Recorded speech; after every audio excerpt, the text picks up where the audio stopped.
Hi hello నమస్తే welcome to hit TV. Singer Mangli, ప్రముఖ singer Mangli మరియు కుటుంబ సభ్యులు అలాగే తన తోటి పరిచయస్తులు కొన్ని బాధితుల దగ్గర అమౌంట్ తీసుకొని మోసం చేశారంటూ బాధితులు పంజాగుట్ట పోలీస్ స్టేషన్ బయట అయితే కేసు ఫైల్ చేయడానికి వచ్చారు. ఆ బాధితులతో మాట్లాడదాం. నమస్తే అమ్మా. నమస్తే. మీ పేరు? సరిత. మేడం, మీరు మంగ్లీ గారి వరకు అప్రోచ్ అయ్యారా, వాళ్ళే మీకు అప్రోచ్ అయ్యారా?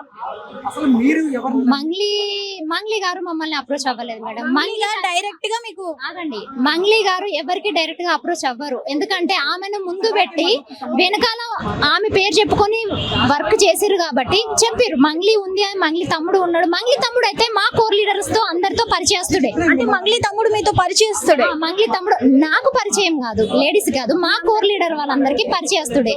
మంగ్లీ మేడం ని మేము డైరెక్ట్ చూడలేదు. ఎప్పుడు చూద్దాం అనుకున్నామంటే కర్నూలులో సిమెంట్ ఫ్యాక్టరీ ఓపెనింగ్ కి మంగ్లీ మేడం వస్తుందని చెప్పారు. అప్పుడు వచ్చినప్పుడు మేడం అందరు రావాలి, మీ టీమ్ లో ఎంత మంది ఉంటే అంత మందిని తీసుకోనండి. అప్పుడు మేడం తో మనం దగ్గరగా మాట్లాడొచ్చు, ఫొటోస్ దిగచ్చు, మొత్తం ఇంకా బిజినెస్ ప్లాన్ కూడా మనం ఆమెతో డిస్కస్ చేయొచ్చు.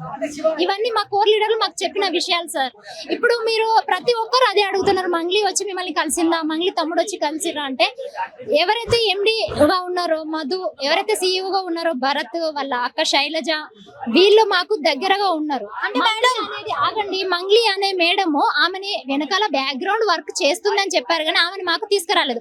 ఆమె ఏంటంటే పెద్ద సెలబ్రిటీ కాబట్టి ఆమెను చూపించేటప్పుడు చాలా హైప్ లో మీటింగ్ పెట్టి మంచి మంచి రాజకీయ పర్సన్స్ ని ఇన్వైట్ చేసి అప్పుడు హై రేంజ్ లో మంగ్లీ మేడం ని మనము ఎంటర్ చేద్దాము అన్న ప్లానింగ్ లో ఉన్నారండి. మా అదృష్టమో లేకపోతే దురదృష్టమో తెలియదు.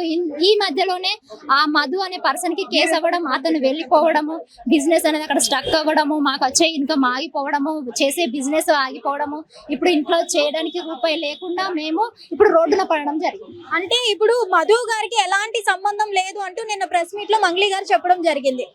మధుని దయచేసి ఇన్వాల్వ్ చేయొద్దు, అతని ఇన్వాల్వ్మెంట్ లేదు అని అయితే మంగ్లీ గారు చెప్పడం జరుగుతుంది మేడం. 140 మందిలో ప్రతి ఒక్కరికి మధు అకౌంట్ కి, భరత్ అకౌంట్ కి ట్రాన్స్ఫర్ చేసినట్టుగా డబ్బులు అన్ని ప్రూఫ్స్ ఉన్నాయి. వనం రిసార్ట్ లో మీటింగ్ పెట్టినప్పుడు మధు గారు, భరత్ గారు వచ్చి మాతో టేబుల్ డిన్నర్ చేసి మరి మాకు ప్లాన్ చెప్పి ఎట్లా చేస్తే ఏ రకంగా లాభాలు వస్తాయి, 1 year లో ఎవరెవరు ఎంత ఇన్కమ్ తీసుకుంటారని చెప్పడం జరిగింది మేడం.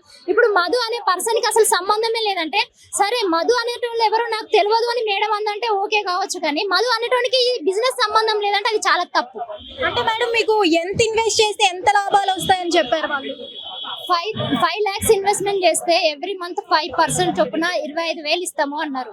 మీరు టీమ్ లో ఇంకెవరైనా యాడ్ చేసినా పర్లేదు, లేదు యాడ్ చేయకుండా జస్ట్ మీరు అమౌంట్ పెట్టుకున్నా కూడా మీకు ఎవ్రీ మంత్ 25,000 ఇస్తామని చెప్పారు.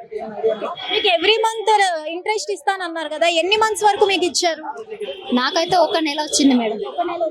మీరు ఎంత వరకు పెట్టారు ఇన్వెస్ట్మెంట్? నేను 5 లక్షలు పెట్టాను. 5 లక్షలు పెట్టారు. అంటే మీరు బాధితులు మొత్తం ఎంత మంది ఉన్నారు మేడం? మొత్తం టీం నుంచి అంత లెక్క చూసుకుంటే మేడం 130-140 మెంబర్స్ వరకు ఉన్నారు మొత్తం టీం నుంచి. ఇక మా టీం వరకు అయితే, మా జమ్ముకుంట ఏరియా మట్టుకైతే ఓన్లీ 5 మెంబర్స్ మేము ఉన్నాం మేడం. ఈ మధు ఎప్పుడైతే జైలుకి వెళ్ళిండో అప్పటి నుంచి ఆగిపోయింది, కానీ ఇదే కంటిన్యూ అయ్యి ఉంటే దాదాపు నా టీం నుంచే ఒక 50-60 లక్షలు 1 month లో అయ్యుతుండే కావచ్చు నా టీం నుంచే. ఇతను జైలుకి వెళ్ళిన వార్త తెలియడం వల్ల అతను వచ్చిన తర్వాత మళ్ళీ స్టార్ట్ చేద్దాంలే, మళ్ళీ ప్లాన్ కంటిన్యూ అయితే మళ్ళీ వచ్చిన తర్వాత స్టార్ట్ చేద్దాంలే అనుకుని ఆగిపోయినాం తప్ప, లేదు అంటే దాదాపు 60-70 లక్షల దాకా నా టీం నుంచి అవుతుండే. ఎందుకంటే నేను 2 సార్లు మీటింగ్స్ అయినప్పుడే దాదాపు ఒక 10-20 మెంబర్స్ నేను మీటింగ్స్ కి తీసుకెళ్ళిన. వాళ్ళందరూ విన్నారు, ప్లాన్ బాగుంది, వాళ్ళు చెప్పే విధానం బాగుంది, నిజం కదా, ల్యాండ్ ఇస్తా అంటున్నారు, ఎవ్రీ మంత్ రిటర్న్ ఇస్తా అంటున్నారు, అక్కడ ఉన్నది అమ్ముకోనైనా సరే ఇక్కడ ల్యాండ్ ఉంటుంది, రిటర్న్స్ వస్తుంది కదా అన్న ఉద్దేశంతో అమ్ముకొని పెట్టిన వాళ్ళు కూడా ఉన్నారు మేడం. ఇందులో లేడీస్ లో ఉన్నాము. వాస్తవానికి నాతో పెట్టిన ఆమె రాలేని సిచ్యువేషన్, ఆమెకి ఇంట్లో డైలీ ఏ రకమైన పోర్ అవుతుందని అంటే 2-3 times చచ్చిపోతాను కూడా నాకు ఫోన్ చేసింది. 2-3 times చచ్చిపోతాను ఫోన్ చేస్తే కూడా ఇదే రమావతి మధుకి చూడండి, నేను మెసేజ్ పెట్టిన వాట్సాప్ లో, రమావతి మధుకి చూడండి ఎప్పటి వరకు మెసేజ్ చూసుకుంటూ, సార్ చూడండి ఎప్పటి వరకు మెసేజ్ చూసుకుంటూ వచ్చిండంటే February 16 రోజున నా నెంబర్ బ్లాక్ చేసిండు చూడండి. అప్పటి వరకు నేను పెడుతున్న మెసేజ్ అన్ని చూస్తా ఉన్నాడు.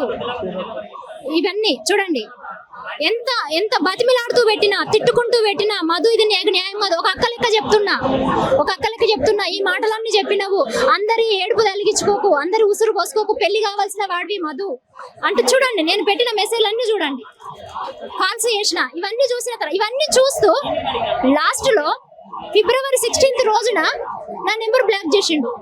అంటే నేను బాధగా అతన్ని తిట్టినా, మా ఏడుపు, మా కడుపు కోత, మా గుండె కోత నీకు కూడా ఏదో ఒక రోజు ఏర్పడుతుంది మధు అని నేను పెట్టినాక అతను బ్లాక్ చేసిండు. అంటే అప్పటి వరకు మా ఆవేదన, మా బాధ, మా ఏడుపు అతను ఎంజాయ్ చేస్తున్నాడు.